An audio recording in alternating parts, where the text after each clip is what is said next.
Coupe du monde des clubs FIFA 2025.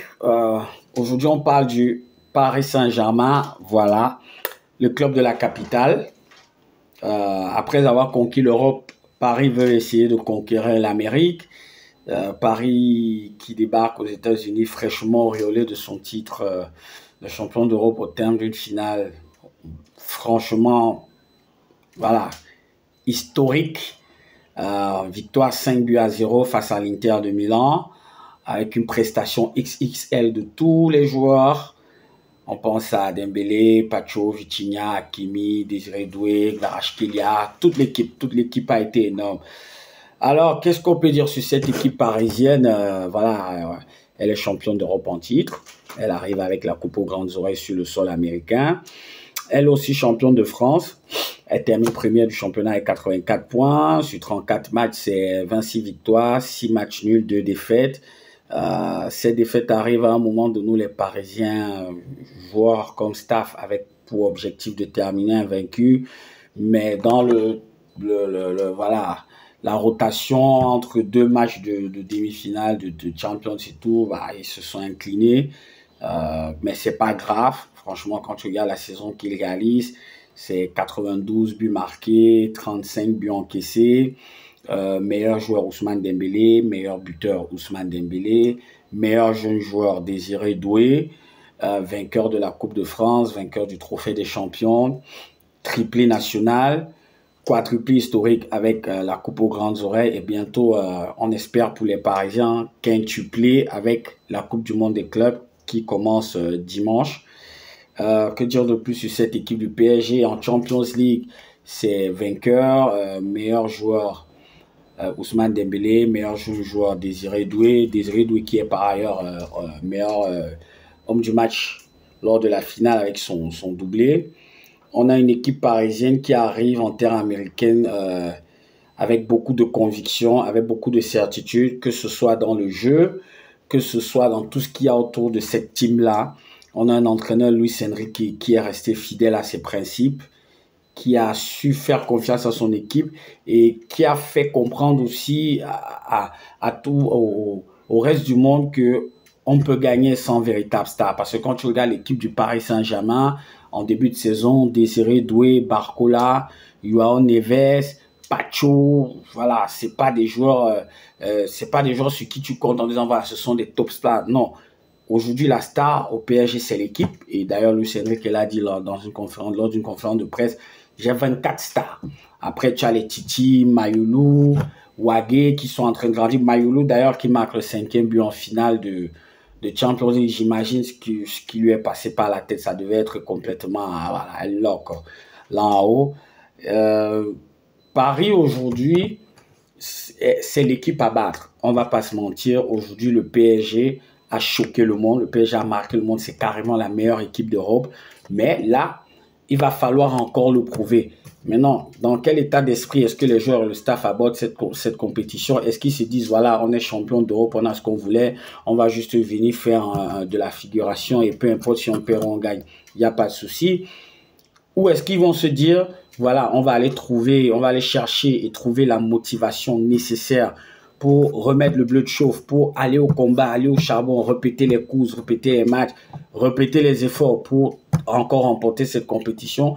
Là est toute la question et je pense que c'est là qu'un entraîneur comme Luis Enrique devra faire preuve d'un grand travail, de son discours. Son discours devra être important psychologiquement. Il faut qu'il dope encore ces joueurs-là parce que vous imaginez bien, les mecs qui sont champions d'Europe, ils font un bain de foule en France, ils vont à l'Élysée, Dembélé va présenter le trophée à Roland-Garros, après ils sont allés dans leur sélection nationale, ils sont auréolés de titre de champion d'Europe et tout, ils reviennent, tu as les joueurs portugais qui ont gagné la Ligue des Nations, c'est-à-dire Vitinha, João Neves, Ramos, Nuno Mendes.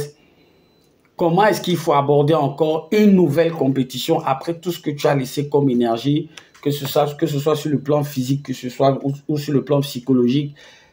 Il faut encore trouver les ressources pour aller au combat. Là, je pense que Luis Enrique va trouver les mots qu'il faut.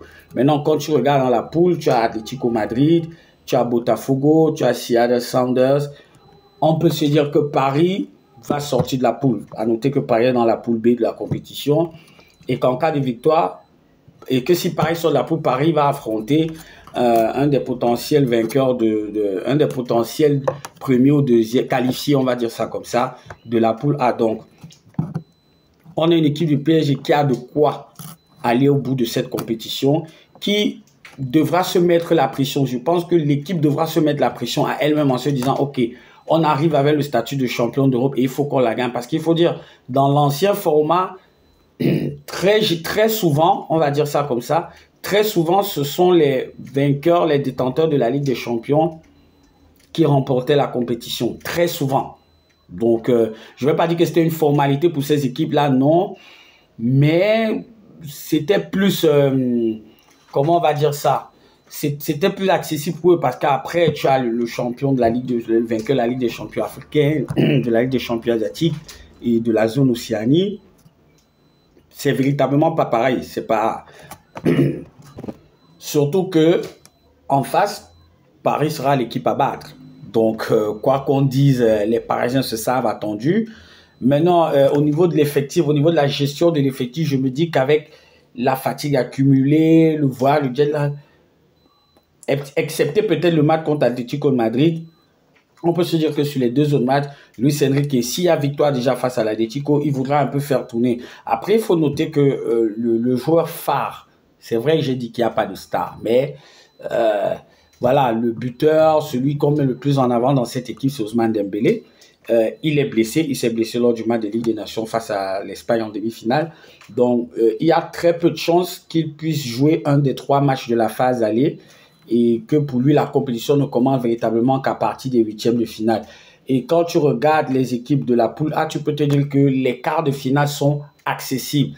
Après, je pense que dans la vidéo, dans une autre vidéo, j'ai eu à parler de l'impact financier de cette compétition. C'est aussi tout bénef parce que le vainqueur de cette compétition, c'est 125 millions de dollars. Donc, cette compétition est plus en termes sur le plan financier, elle est au-dessus de la Ligue des Champions. Ça, ça devrait galvaniser aussi les joueurs pour donner le meilleur d'eux-mêmes. Que dire d'autre sur cette équipe du PSG? Je veux pas trop, voilà, parce que après, je suis supporter du Paris Saint-Germain, comme vous l'avez constaté. Paris a l'occasion de rentrer encore un peu plus dans l'histoire après déjà la finale extraordinaire qu'elle nous a offert le 31 mai 2025. Cette fois-ci, la finale, c'est le 13 juin 2025. On peut se dire que, voilà quoi, le 13 juillet, autant pour moi, on peut se dire qu'un mois et demi plus tard, Paris a encore remis ça et pourra rentrer pourra revenir avec ce magnifique trophée qu'on a présenté. Voilà, aux supporters parisiens, aux joueurs, au staff, je souhaite beaucoup de bonne chance. Ça va pas être une tâche facile parce que on a 12 clubs qui viennent d'Europe. On peut se dire que si tu as 32 clubs qui vont disputer la compétition, tu en as 16 qui vont aller en 8e de finale. Si tu prends les 12 et 4 autres nations qui, j'espère, seront africaines, voilà, c'est le cœur qui part. Paris aura une autre compétition, c'est-à-dire qu'à partir des 8e de finale, ça sera un autre tournoi qu'il faudra disputer avec des adversaires d'un tout autre calibre.